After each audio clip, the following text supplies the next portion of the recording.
Another kind of story that does well online is the explainer. So imagine a former senator dies in a plane crash. It may remind you of other senators who have died in plane crashes, like Paul Wellstone in 2002 and Mel Carnahan in 2000. And so Talking Points Memo, understanding this, created a post explaining the history of political plane crashes. Politicians travel a lot and by plane, and many of them, so it seems like a high proportion of them end up in plane crashes. But explainers are a way to provide answers to lingering questions. They also have a long shelf life. So imagine if there's another political plane crash, someone could definitely link to this to say, this has been known to happen several times in the past. And it really provides context to that news story, that it's not just that someone crashed, but here are others who have also seen this happen. Okay. Here's another version of an explainer. So back when the healthcare reform was bill, there were a lot of questions. It was complicated. People weren't sure. There were a lot of rumors. And so what the Monitor did was they broke it down into questions. They used questions as the explainer. So this is a question I might ask. Who must buy insurance? And they went ahead and answered with an explainer, using a question to guide the explanation. So this is something that people could definitely come back to. Even if you Google who must buy insurance under the Healthcare Act, I mean, it's something that has that long shelf life, and also expresses authority on the topic. That someone at the Monitor went through all this trouble to explain the healthcare bill at the time to me shows that they are an expert on this topic. Here's another way to do an explainer. So now that the act is in the Supreme Court, there's still a lot to sort out. There still is a lack of understanding of the process, I guess, for the Supreme Court. And so what this New York Times contributor did was refer to a synopsis provided by the Henry J. Kaiser Foundation, Family Foundation, and illustrated the process of the Healthcare Act through the Supreme Court. What steps it's likely to see, and what direction it will go. And he went ahead and wrote that explainer as well. I have some questions here.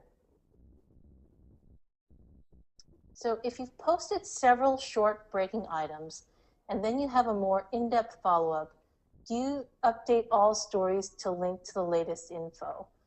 You can definitely, where you have a field for related content, you can have people go to the final post. I've seen reporters do that.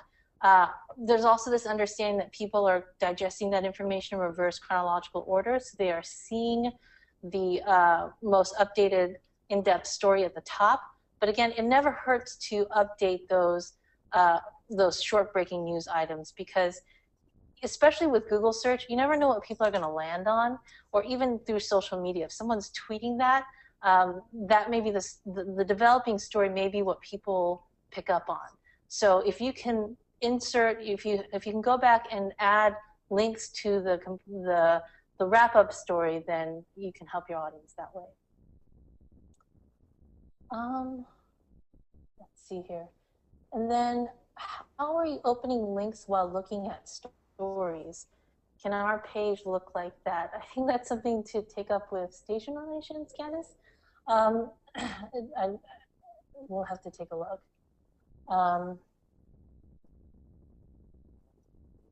Okay, so then lists are also really popular. 5 awesome virtual field trips for students of all ages. You may have caught yourself recently clicking on a Forbes story about 10 great cities for families, or 7 things successful startups have in common.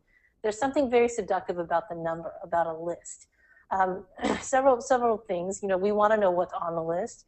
We want to know if we agree with the list. And And also, they're easy to digest, and you have a quantified amount of information you're expected to see. If there was a post that said great cities to live in, you don't. There could be hundreds of cities on that list, but if you limit it to 10, then I certainly can make time for 10 to learn about 10 cities.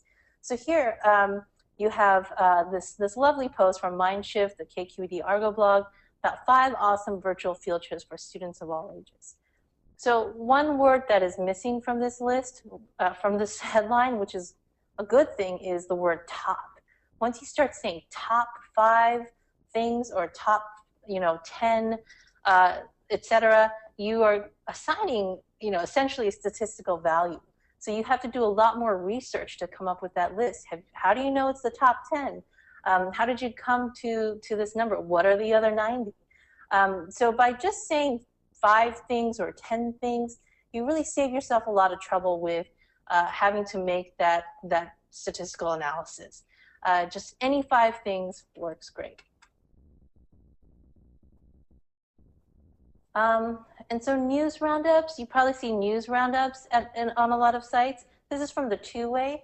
And this is a real staple of news blogs. And we see this on a lot of our core publisher sites, like St. Louis Public Radio in Michigan. It's a list of headlines. What are some of the headlines we think you'd be interested in? So NPR, the audience interested in all kinds of national, international news. Corva Coleman, who does newscasts and also contributes to the Two-Way blog, rounds up a bunch of headlines she thinks that the online audience, when they log on at 8:30, would be interested in reading. And what we see here is that there's a variety of content. She has an omnivorous diet. It would be so easy to say, this was in the New York Times and that was in the New York Times because, they do interesting reporting. But, she's telling people what's in NHK or the Philadelphia Inquirer. She's really proving to her audience that she has an omnivorous diet. And that's something that the audience values. One side note too is that a lot of online editors, bloggers, find this to be a very useful organizational tool. It helps them organize their thoughts first thing in the morning and get really caught up on the news so they know what stories are important to follow. And at stations, we see morning edition producers and hosts compile these news roundups because they've been up since 2, 3 in the morning looking for the news and seeing what's important. There are also topic-oriented news roundups. So this is Multi-American. This is the Argo blog out of KPCC. They focus on immigration and culture issues in Southern California. And so, while they have a variety of sources here, LA Times, Frontera, Seattle Times, the Chronicle, and the Post, all of these stories are actually immigration-oriented. This is all immigration news. So to have topic-oriented roundups is another form, is another approach to the news roundup.